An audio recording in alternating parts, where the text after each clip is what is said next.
E você falou agora que muitos se beneficiam com isso, muitos parlamentares, muitos políticos, né? Então, apesar da vitória do Lula, né, é um dos piores congressos da história, não é? Nós estamos em um cenário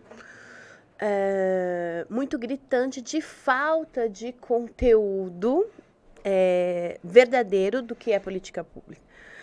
A gente elegeu o presidente Lula, mas a gente conseguiu, infelizmente, eleger todos os inimigos número 1 do presidente Lula.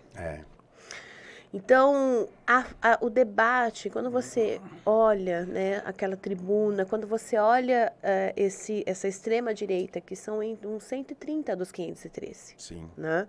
E aí você tem uma outra parte de deputados que aí são do Centrão, que estão junto com o presidente Lira, que não enxergam e não dão abertura para realmente fazer uma política de defesa, né, do nosso Brasil.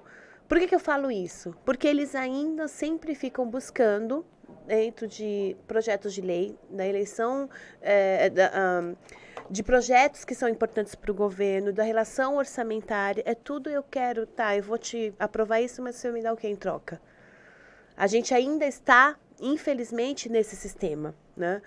Então, eu sempre falo que o presidente Lula, ele guerreia muito, né? Sim, sim. Mesmo com toda essa conjuntura, ainda assim consegue aprovar projetos como Minha Casa e Minha Vida, consegue aprovar projetos como a Bolsa Família, consegue aprovar projetos como Mais Médicos. Enfim, então você tem importante a gente ter eleito o presidente Lula é porque a gente está indo para a reconstrução do Brasil e está trabalhando para o Estado forte. Está trabalhando para uma economia que vai ter geração de emprego e renda para a classe trabalhadora. Mas não é muito evidente. É um balcão de negócios. Eles transformaram a Exato. política realmente num balcão de negócios, Exato, né? porque eles estavam acostumados com o orçamento secreto. Sim. O orçamento secreto, ele foi colocado para as suas bases e o parlamento. Por isso que também você teve recurso para eleger tantos deles. Sim. E o Bolsonaro só não conseguiu se eleger porque ele entregou todo o orçamento, ele, né, fez várias irregularidades. Bom, primeiro que esse presidente, ele já poderia estar preso... ainda não me conformo por que ele não está na cadeia. Ele e a família inteira. Ele e a família inteira, porque é lesa pátria. O que ele fez já na pandemia, já não fazendo a vacina, já colocando... Ele já deveria ter sido preso quando era presidente. Exatamente. Se a gente estivesse num lugar correto da justiça, ele deveria. Mas, quando você vê que eles destruíram o Brasil por conta desse orçamento secreto, né? A cada ministério que a gente entrou durante esses 11 meses, né, principalmente da saúde. Sim, sim. Porque eles trabalham com uma lógica do Estado mínimo. E é uma lógica totalmente errônea, ridícula. Eles falam, né?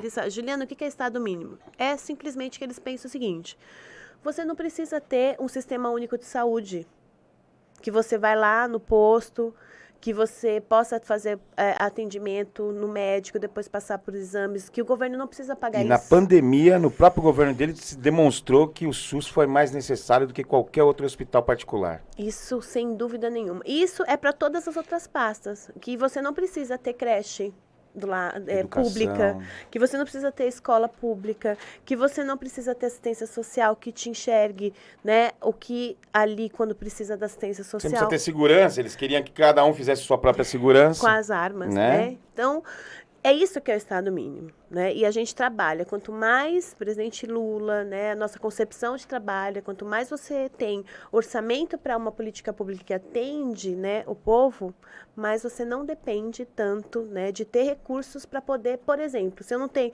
Imagine se a gente não tivesse uma unidade básica de saúde para ter um atendimento. Sim. Nessa situação que a gente está, as pessoas tinham dinheiro para fazer um convênio? De maneira nenhuma, que é um absurdo também. Eles proporam, né, no decorrer desse período, voltar antes do SUS, que eu não sei se você lembra, mas antes do SUS, a pessoa tinha que ter carteira assinada. Sim. Né, verdade, que é o INASP, bem. para poder chegar a ter um atendimento médico. Já pensou se isso na pandemia tivesse acontecido? E com carteira assinada como? Se eles conseguiram fazer um desemprego, né? Rapidamente em 6 anos, porque a gente também tem que contar do golpe do governo Temer. Sim, com certeza.